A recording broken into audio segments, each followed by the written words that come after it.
সম্মানিত দর্শক শ্রোতা, পরম সৃষ্টিকর্তা যিনি অসীম দয়ালু, শুরু করছি তার নামে। আজকের বিষয়, বাংলাদেশের সকল লোকজন বলছে ডোনাল্ড ট্রাম্প নাকি মোদিরে বিপদে ফেলাইছে, সম্মান করে নাই, কোনো কিছু করে নাই।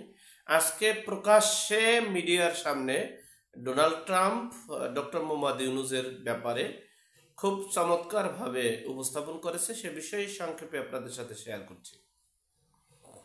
দেখেন, 5ই নভেম্বরের পর বিজয়ী সেই ইতিহাস গড়া, যিনি ইতিহাস গড়েছেন মার্কিন যুক্তরাষ্ট্রে দ্বিতীয়বারের মতো 47তম এই রাষ্ট্রপতি শপথ গ্রহণ করেছেন 20 জানুয়ারি।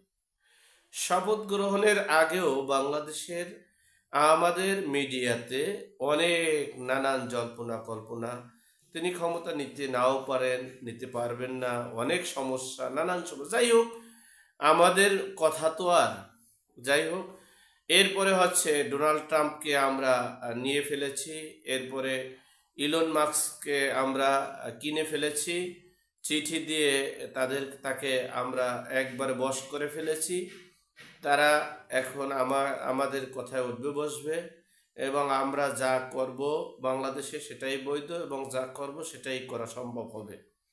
যাই হোক, অপরদিকে এই যে মোদি সরকার, ভারতের প্রধানমন্ত্রী, তিনি যখন এই মার্কিন যুক্তরাষ্ট্রে ডোনাল্ড ট্রাম্পের সাথে দেখা করতে গিয়েছিলেন, তখন এক সাংবাদিকের প্রশ্নের জবাবে ডোনাল্ড ট্রাম্প বলেছিলেন যে 100 বছর ধরে বাংলাদেশ নিয়ে, বাংলাদেশ সম্পর্কে সকল বিষয়ে যিনি সুবিধা অসুবিধা যারা কাজ করেছেন ভারত, সেই ভারতের প্রধানমন্ত্রীর হাতে সম্পূর্ণ দায়িত্ব ছেড়ে দিলাম। তারা যেটা ভালো মনে করে সেটা করবে, আমি সর্বাত্মক সহযোগিতা করব।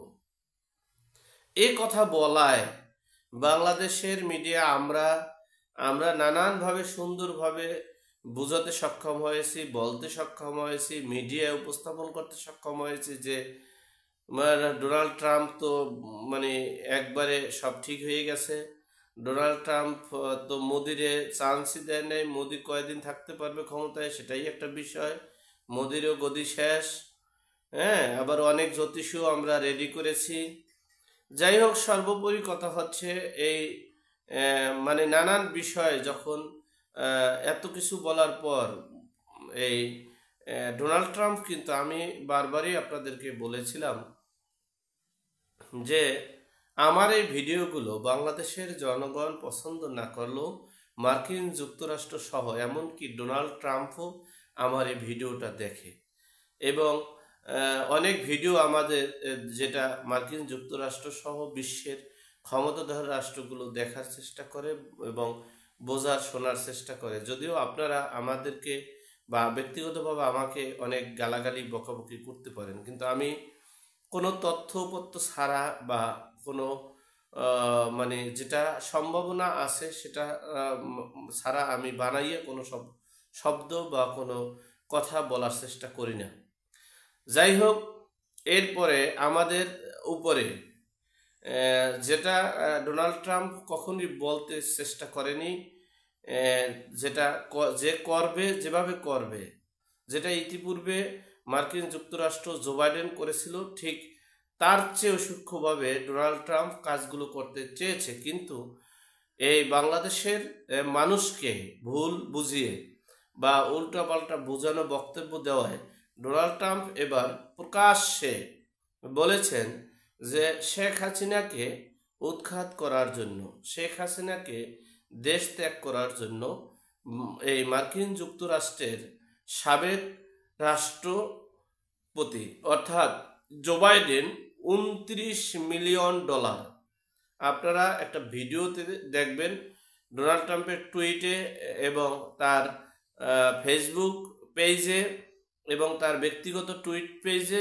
এবং সাংবাদিকতার মিডিয়ায় আপনারা দেখবেন, বাংলাদেশের, বিশ্বের Times magazine, Al Jazeera, the New Business, সকল মিডিয়ায় চলে আসছে 29 মিলিয়ন ডলার টাকা খরচ করেছে এই শেখ হাসিনাকে উৎখাত করার জন্য। এবং সেই টাকা খরচ করে বাংলাদেশে একটা সন্ত্রাসী রাজত্ব কায়েম করতে চেয়েছেন, বাংলাদেশে একটা উগ্রবাদিত্ব সৃষ্টি করতে চেয়েছেন। এই সেই কথা তিনি প্রকাশ্যে বলেছেন এবং অবৈধ হিসেবেই এই ইউনূস, ডক্টর মোহাম্মদ ইউনূস সাহেবকে বলেছেন। যাই হোক, সেই বিষয়টা আমরা আপনাদের সাথে আমি বারবার বলেছি। যাই হোক, এমন একটা বিষয় আছে যেটা আপনি যতই আমরা মাছ ঢাকি ভাত দিয়ে, কিন্তু ভাতটা কিন্তু বোঝা যায়, অনুমান করা যায়। আপনি এই ডক্টর মোহাম্মদ ইউনূস সরাসরি হিলারি ক্লিন্টনের সাথে তার সম্পর্ক, জো বাইডেনের সাথে তার সম্পর্ক, হ্যাঁ, ইতি এর মধ্যে সব প্রকাশ পেয়েছে। তিনি নির্বাচনী প্রচার প্রসারণা করেছেন, সব কিছু করেছেন।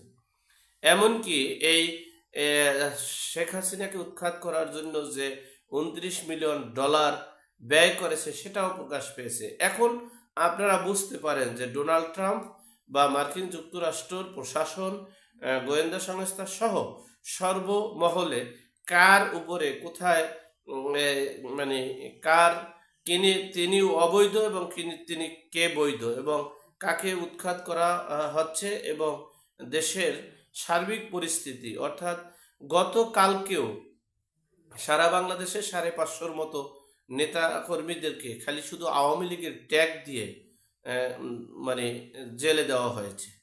এই যে জেলে দেওয়া হয়েছে আওয়ামী লীগের ট্যাগ দিয়ে, আপনারা, আমি বারবার বলেছি, যারা আসল ডেবিল তাদেরকে আপনারা গ্রেপ্তার করেন নাই।